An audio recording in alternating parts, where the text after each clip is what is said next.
আপনার বাচ্চাদের সামলান। ছোট থেকেই তাদের মুখে আইফোন, BMW মানে এইসব ছাড়া কথা নাই। ব্যাপারটা বোঝার চেষ্টা করুন। আজকে এই যে ইচ্ছা পরবর্তী ক্ষেত্রে জেদে পরিণত হবে, আর যখন সেটা না পাওয়া যাবে বাই চান্স, তখন কিন্তু কি হবে বুঝতেই পারছেন। তো পুরো ভিডিওটা একটু দেখুন, আপনারা বুঝতে পারবেন যে আমি আপনাদেরকে কি বোঝাতে চাইছি।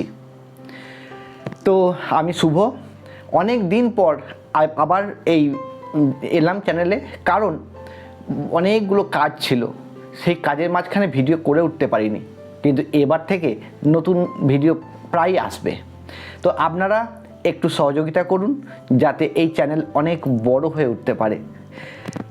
যেটা বলছিলাম, বাচ্চাদের মুখে BMW, আইফোন এইসব ছাড়া কোনো গল্প নেই। আজকে দেখুন একটা জিনিস, একটা আইফোন, একটা BMW কি প্রয়োজন আছে? তার তো ছোট্ট গাড়িতেও হয়ে যাবে বড় হয়ে, তার একটা নর্মাল ফোনেতেও হয়ে যাবে। কি প্রয়োজন আছে তার এত টাকার ব্যাপারের? তো এই যে এত টাকা দামের জিনিসগুলোর দিকে তারা যে নেশামগ্ন হয়ে আছে, তো এইটা ইনকাম করে যে তাদেরকে অর্জন করতে হবে, সেইটাই আপনাদেরকে শেখাতে হবে। এত উচ্চাশা অবশ্যই লক্ষ্য রাখা ভালো, কিন্তু সেটা না পেয়ে জেদ, চারদিকে দেখছেন তো ভিডিওতেই কি অবস্থা। আইফোন না পেয়ে সেই কান্নাকাটি, সেই মানে মরতে যাব এরকম সিচুয়েশান। তো আমি সেটাই বলতে চাইছি যে পয়সার যে কি দাম, টাকার যে কি দাম, সেইটা এখন থেকে আপনাকে আপনার সন্তানকে শেখাতে হবে। প্রত্যেক মাসে আমি আপনাদেরকে একবার বলেছিলাম, প্রতি মাসে তাকে যার যেমন সামর্থ্য, কারোর 1000, কারোর 1500, কারোর 2000 দিয়ে দেবেন টাকা।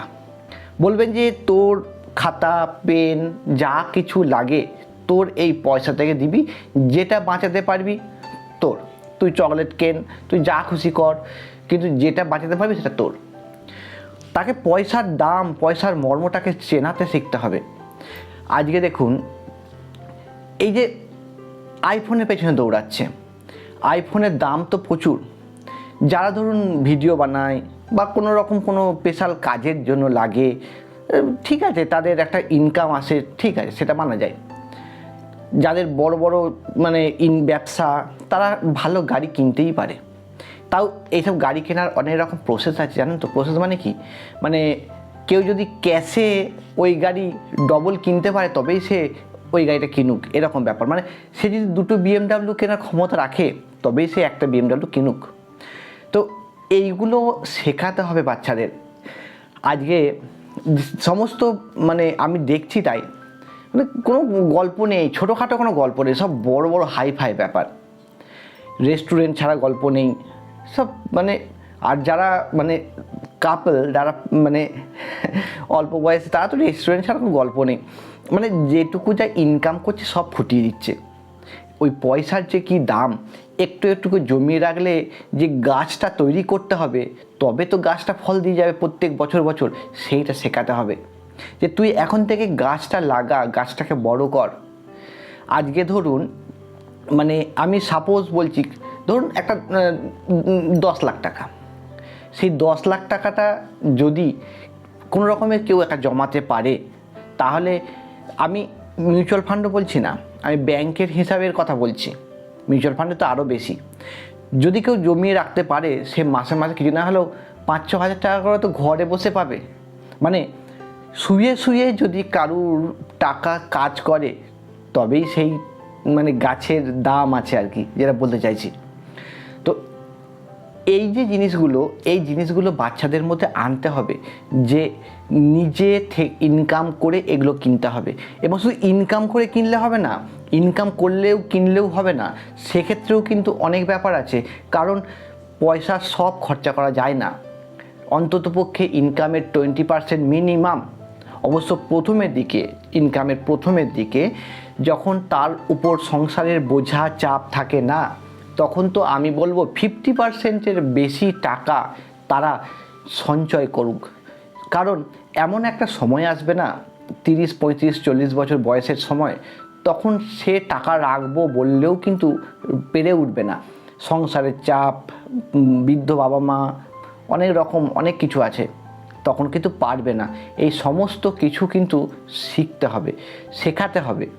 আর আপনারাও, আমি আগেও ভিডিওতে বলেছি, আমার চ্যানেলে ভিডিও আছে দেখবেন, আমি আগেও বলেছি এখনও বলছি, আপনারাও আপনার সন্তানের জন্য কোনো মিউচুয়াল ফান্ডে 500 হোক 1000 হোক রেখে দিন। মোটামুটি 20 বছরের জন্য রেখে দিন, ভালো একটা অ্যামাউন্ট পাবেন। আপনারা না ফোনের মধ্যে এসআইপি ক্যালকুলেটর অ্যাপসটা ডাউনলোড করে নিন, দিয়ে হিসাবটা বুঝে নিন যে কার কতটা হতে পারে। মোটামুটি 20 বছরের জন্য রেখে দিন, জানাবেন না ছেলেকে বা মেয়েকে, জানাবেন না। এইটা রেখে দিন, পয়সার খুব দরকার।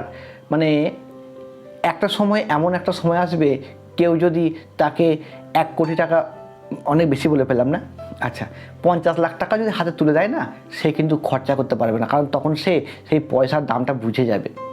সেই জন্যই বলছি, এখন থেকে ছোট ছোট ছেলেপিলেদের পয়সার যে কী মর্ম, কী মূল্য, সেটা শেখান। হাওয়ায় ভাসলে হবে না। মানে এইভাবেই কি একটা কথা আছে না, সে এইভাবেই জিও তো সে জিও, একটা কি একটা কথা আছে না, মানে এইরকমভাবেই বাঁচতে হবে। সেই কথাটা কিন্তু চললে সিনেমাতেই হয়, এখানে হবে না। বাস্তবটা কিন্তু সম্পূর্ণ আলাদা। আজকে এই ছোট্ট একটি ভিডিও দিয়েই শুরু করলাম অনেক দিন পর। তো আগামী দিনেও অন্যান্য ভিডিও আসবে। আসলে মানে এসআইআরের কাজ থেকে শুরু করে ভোটের কাজ, এই সমস্ত কিছু নিয়ে খুব ব্যস্ত ছিলাম। তাও এখন থেকে এবার ভিডিও দেব, আপনারা অবশ্যই একটু সাথে থাকবেন। কমেন্টে জানাবেন কি কি ভিডিও জানতে চান, দেখতে চান, কমেন্টে জানাবেন। আজকে এখানে শেষ করছি, বাই বাই।